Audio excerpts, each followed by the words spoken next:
Welcome to Storytime Narrations. Tonight's story is entitled The Courage to Change. Enjoy listening. In the small town of Silverbrook, tucked away in the quiet corners of the countryside, lived a man named Alex Dawson. At 35, Alex's life had become predictable, almost monotonous. Every morning, he rose at the same hour, brewed the same coffee, and commuted the same roads to his job as a mechanic at the local auto repair shop. While Alex was good at his work, fixing cars didn't ignite any real passion in him. His days blurred together, marked by routine, with little to differentiate one from the next. But life hadn't always been this way. There had been a time when Alex had dreams, big ones. As a teenager, he had been obsessed with photography. He would spend hours exploring the woods around Silverbrook, camera in hand, capturing the beauty of the natural world. His dream had been to travel the globe, photographing breathtaking landscapes and diverse cultures, sharing the world's beauty through his lens. Somewhere along the way, though, life had gotten in the way. Financial pressures, family expectations, and the pull of a stable career had pushed photography to the back burner. Alex settled into the comfort of what was safe, gradually letting go of the dreams that once fueled him. One chilly autumn morning, as Alex sipped his coffee on his porch, he noticed something unusual. A flyer, slightly crumpled, was wedged between the slats of his porch railing. Curiosity piqued, Alex picked it up. The flyer advertised a photography contest hosted by a renowned travel magazine.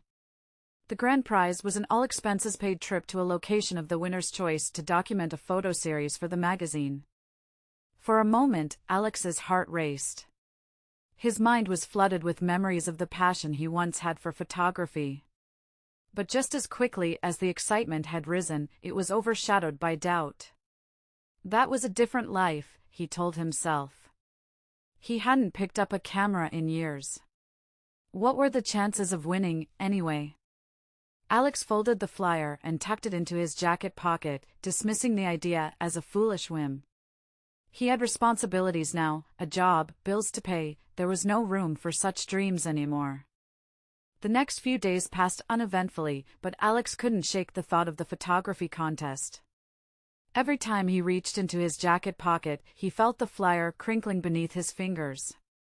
Eventually, he dug out his old camera, covered in dust, from the back of his closet. Just holding it brought back a flood of memories and a pang of longing. On a whim, Alex decided to head out to Silverbrook's nearby nature reserve, where he had spent so much time as a teenager. He wasn't planning on entering the contest, he just wanted to see if he still had the eye for it. The reserve was just as beautiful as he remembered, with golden autumn leaves carpeting the forest floor and sunlight filtering through the branches. Alex found himself getting lost in the moment, crouching down to capture the way the light played on the dew-covered leaves, or the way the wind made ripples on the surface of the small pond. When he finally returned home, hours later, Alex felt a strange sense of satisfaction. For the first time in years, he had done something purely for himself, something that brought him joy. The contest still seemed like a long shot, but for the first time, he considered entering. What did he have to lose? Over the next few weeks, Alex found himself returning to the reserve every chance he got. He began honing his skills, rediscovering the techniques and artistry he had once loved so much. With each photo he took, his confidence grew. Eventually, Alex selected his best shots and submitted them to the contest, trying not to get his hopes up. Winning wasn't the goal, he told himself. Just entering the contest had reignited a passion within him that he had thought was long gone. Months passed, and life returned to its usual rhythm until one evening when Alex received an email. The subject line read, "Congratulations, Alex Dawson. You're a finalist." His hands shook as he opened the message. Not only had he made it to the final round of the contest, but his photos had impressed the judges so much that they wanted to feature his work in the magazine, regardless of whether he won the grand prize. Alex sat back, stunned. He had spent so many years believing that his dreams were out of reach, that they belonged to a younger, more idealistic version of himself. But now, here was proof that it wasn't too late, that maybe, just maybe, the life he had always wanted was still possible. The weeks that followed were a whirlwind.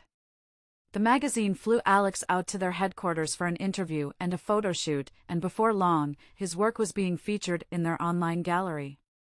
The exposure led to freelance opportunities, and Alex began taking on photography gigs in his spare time. But the biggest surprise came when he received a phone call from the contest organizers. He had won the grand prize, a trip to Iceland to photograph the stunning landscapes of glaciers, volcanoes, and the northern lights.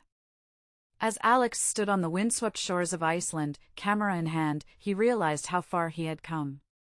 The man who had been content with the monotony of his life, who had convinced himself that his dreams were unattainable, was now living those very dreams.